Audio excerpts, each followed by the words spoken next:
Assalamualaikum warahmatullahi wabarakatuh. Saya Ika Lestari, kelas NR3 dengan NIM 186 Saya mahasiswi dari Universitas Pancasakti. Saya jurusan BG PAUD. Saya membuat video ini untuk memenuhi tugas UTS dengan mata kuliah Neuroscience dalam PAUD. Pada kali ini saya akan menerangkan tentang otak dan bagian-bagiannya. Otak adalah salah satu bagian organ terpenting pada tubuh manusia yang merupakan pusat dari sistem saraf. Otak memiliki volume berkisar 1350 cc dan 100 juta sel saraf atau neuron yang untuk menunjang fungsinya. Fungsi otak salah satunya adalah sebagai regulasi dan tindakan yang dialami dan sebagai pusat pengendali organ-organ tubuh, misalnya mengatur kerja jantung, hati, dan lain-lain. Otak juga sebagai pengendali tubuh, karena jika seseorang memiliki otak yang sehat, maka akan mendorong tubuh yang sehat juga. Namun sebaliknya, jika seseorang memiliki otak yang tidak sehat, maka itu merupakan suatu penyebab dari segala masalah pada tubuh. Otak manusia terbentuk dalam dua sel, yaitu glia dan neuron. Glia adalah sel pelindung neuron yang disebut sel pelapis neuron. Sedangkan neuron adalah sel saraf untuk membawa informasi yang dibutuhkan tubuh ke otak. Neuron membawa informasi itu dalam bentuk potensial aksi. Neuron yang satu dengan yang lainnya saling terkait sehingga diibaratkan sebagai rantai yang tidak pernah terputus. Neuron membawa informasi dalam bentuk potensial aksi ke neuron yang lainnya, terus serta membawa bahan kimia yang disebut neuron transmitter. Neuron transmitter itu akan dibawa dan dikirim melalui sinapsis atau suatu celah antara neuron. Manusia bahkan makhluk hidup yang lainnya memiliki ratusan bahkan jutaan neuron yang saling terkait untuk membawa segala informasi pada otak. Secara umum, otak terbagi menjadi beberapa bagian, diantaranya otak besar atau cerebrum, otak kecil atau cerebellum, batang otak atau brainstem, dan sistem limbik.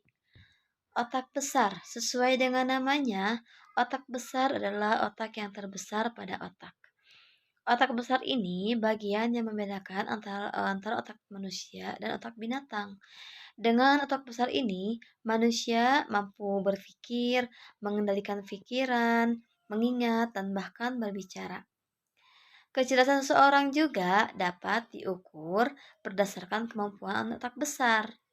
Nah, otak besar juga terbagi lagi menjadi beberapa bagian, diantaranya lobus frontal, yaitu bagian otak besar yang menduduki bagian terdepan pada struktur otak besar.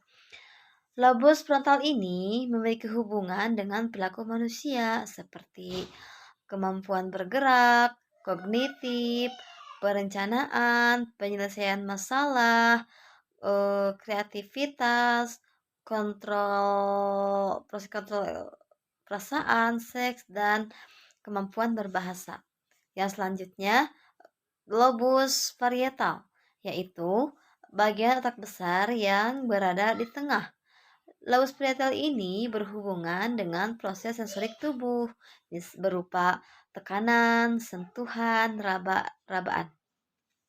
Dan yang selanjutnya yaitu lobus occipital, yaitu bagian otak besar yang berada di paling belakang.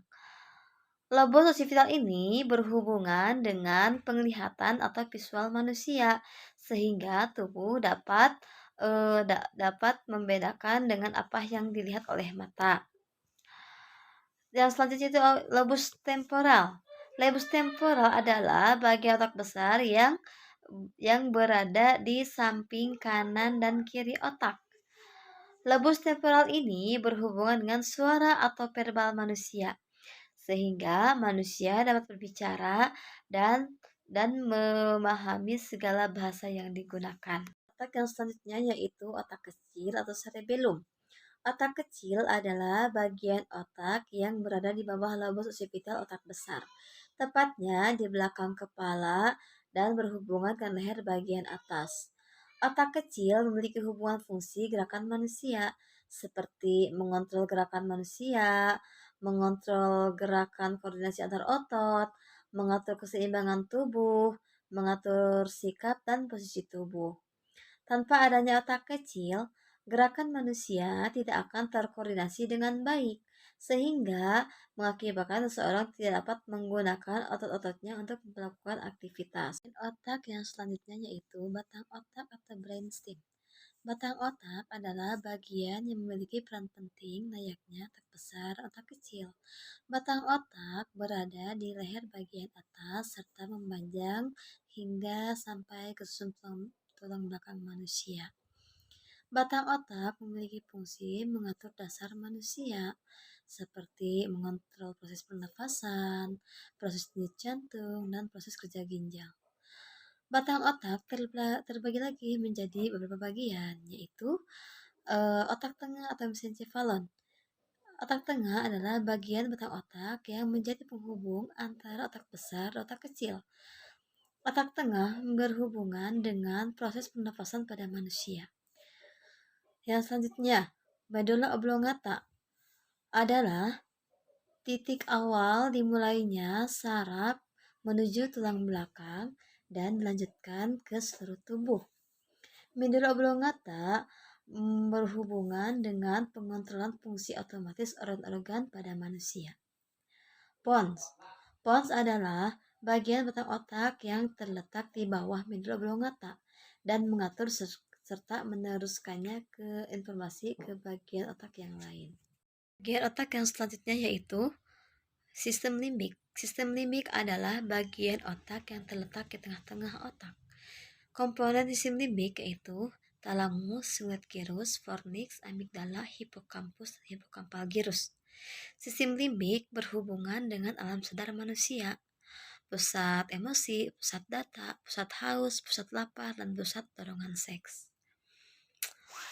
Bahkan Nidox mengistilahkan sistem limbik adalah sebagai tempat duduk semua nafsu manusia, tempat penghargaan, tempat kejujuran, dan tempat bermuaranya cinta dan benci. Jadi, fungsi otak adalah sebagai regulasi untuk melakukan aktivitas atau bergerak, kognisi, mampu membuat perencanaan, mampu menyelesaikan masalah, memberi penilaian, merangsang kreativitas pada manusia, mengontrol perilaku yang berhubungan dengan seksual, dan mampu berbahasa secara umum. Rupanya, sekian pemaparan dari saya. Wassalamualaikum warahmatullahi wabarakatuh.